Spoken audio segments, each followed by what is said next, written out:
Bonsoir à tous, ravi de vous retrouver dans ce JT du lundi 6 juillet 2020, toutes les heures à partir de 18 h, l'essentiel de l'actualité du Grand Grenoble en moins de 10 minutes. Les accidents en montagne se multiplient après le déconfinement. Dimanche après-midi, au canyon de l'Infernet, sur la commune de Quay en Chartreuse, une jeune femme a fait une chute mortelle de 30 mètres alors qu'elle participait à une sortie de canyoning encadrée par un moniteur diplômé d'un brevet d'État. L'hypothèse d'une mauvaise manipulation est privilégiée. Comme ses amis, la trentenaire était originaire de Lyon. Et puis, dans la soirée, c'est le corps sans vie d'un randonneur de 51 ans qui a été découvert par les secouristes de la CRS Alpes, plusieurs centaines de mètres sous l'Aubiou. Après un bivouac samedi soir, il avait prévu de faire l'ascension de ce sommet isérois le lendemain par la face nord-ouest très escarpée. Expérimenté, le quinquagénaire était lui aussi originaire du Rhône. C'est son épouse qui a prévenu les secours, ne le voyant pas rentrer.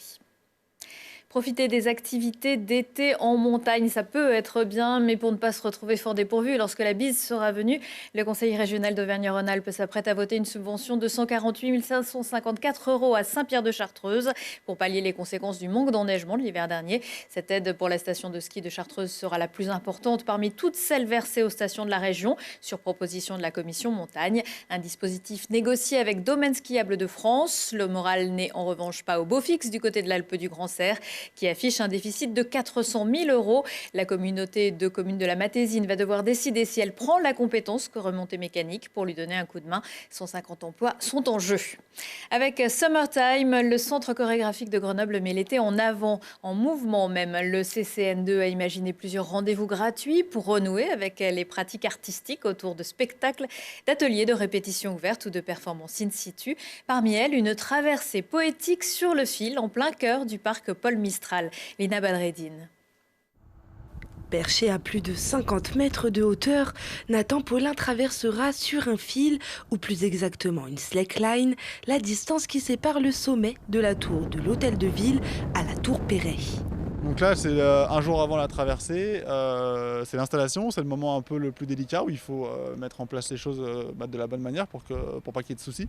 Et je suis super heureux d'être là, sur cette tour Perret, qui est un peu le monument phare de Grenoble et qui, pour moi, ça fait longtemps que je viens à Grenoble et que je vois cette tour et que je me dis que ça serait bien de mettre une ligne. Et donc je suis content d'être là, demain, pouvoir marcher entre la mairie et la tour Perret. Cette performance intervient dans le cadre du travail au long cours du CCN2 intitulé Les Traceurs, qui réunira des personnalités des sports de l'extrême. Dans les airs, durant sa traversée, Nathan Paulin sera en lien étroit avec le public qui pourra, depuis son smartphone, grâce à un lien internet, écouter l'histoire de sa venue sur ce ruban suspendu. On essaye de créer une sorte de poche poétique comme ça, où on voit ces gens produire des évolutions hors normes, complètement inattendues, dans des paysages complètement insolites, et en même temps d'être au plus proche d'eux dans les confidences que l'on a dans cette voix qui vient nous susurrer à l'oreille ce par quoi ils sont passés, qui ils sont, comment. Voilà. Donc c'est ce qui fait qu'on est effectivement entre la performance, le sport, le geste engagé d'attention, un certain respect de l'environnement, une dimension artistique et sensible dans le choix qui est fait, dans comment cette vue va devenir chorégraphique avec l'évolution de cette personne et cet accompagnement musical et ces témoignages. La Highline, Nathan Paulin a commencé à l'apprivoiser ici, aux Trois Pucelles. Après une traversée de la Tour Eiffel au Trocadéro pour le Téléthon, quelques records du monde et un tas d'autres performances, le revoilà ici, dans la capitale des Alpes. Pour moi, c'est assez symbolique d'être ici. Je sais qu'il y a beaucoup de gens qui ont imaginé cette ligne, qui ont voulu l'installer. Et puis de pouvoir la faire, c'est assez beau. Grenoble, c'est une ville qui est... on est dans la ville, mais en même temps, on n'est pas dans des montagnes. Et du coup, c'est assez chouette comme endroit. J'ai déjà fait une traversée de la place Saint-André l'an dernier pour le grand rassemblement. Et là, je reviens cette année avec une ligne plus longue qui fait 150 mètres de long à 50 mètres de haut sur la tour Perret. Une performance d'autant plus symbolique que la tour Perret qu'il rejoindra va se refaire une beauté. Les travaux de rénovation devraient débuter fin août 2020.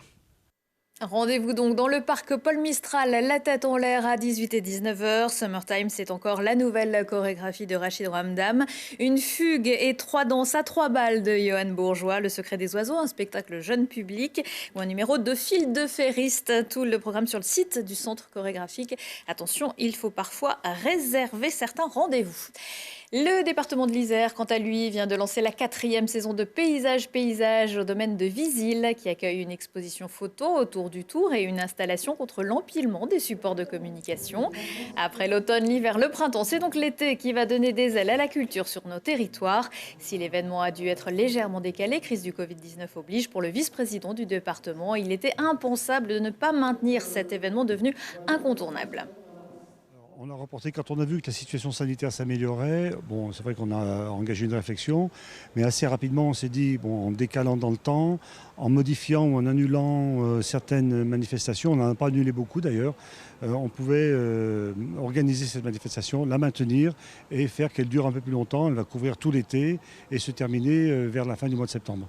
Alors le département de l'Isère, c'est un lieu, c'est un territoire fabuleux. 7400 km², c'est un chiffre dont je me souviens parce que c'était sur la première affiche de Paysage. Donc facilement, on le retient facilement.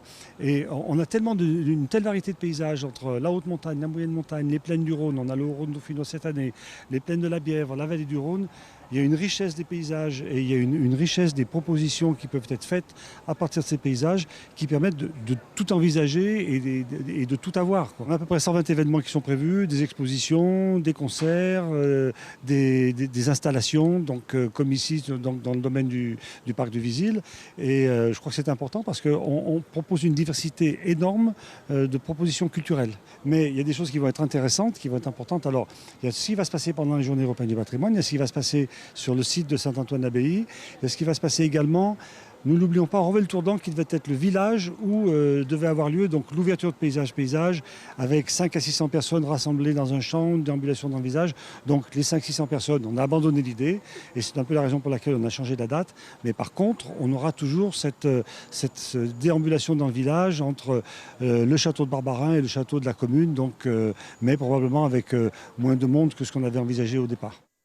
Et la plupart des événements de Paysage sont gratuits. Le thème cette année, dépaysons-nous.